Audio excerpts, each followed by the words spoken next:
ঘাঁটি আছে, ফ্যাক্টরি আছে, এই সমস্ত ঘাঁটি এবং ফ্যাক্টরির বিরুদ্ধে দুর্বার আন্দোলন তৈরি করে এই সমস্ত এলাকা নির্ভেজাল তাওহীদকে প্রতিষ্ঠা করতে হবে।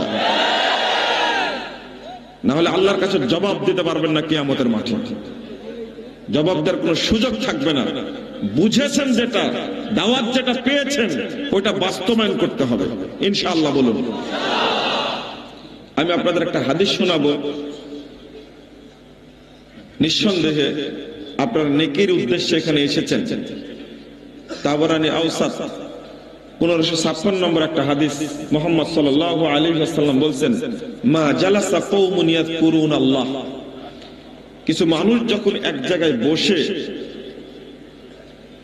আল্লাহকে স্মরণ করে, আল্লাহ দ্বীনের পর্যালোচনা করে, ইল্লা নাদাহুম মুনাদিম মিনাস সামা, তখন বৈঠক যখন শেষ হয়ে যায় তখন আল্লাহ আসমান থেকে ডেকে বলেন, আসমান থেকে আহ্বান করে আল্লাহ বলেন, কুমু মাগফুরাল লাকুম, তোমরা এখন চলে যাও, তোমাদের সবাইকে ক্ষমা করে দেওয়া হয়েছে। ক্ষমা করার মালিক কে? আল্লাহ। আর কে?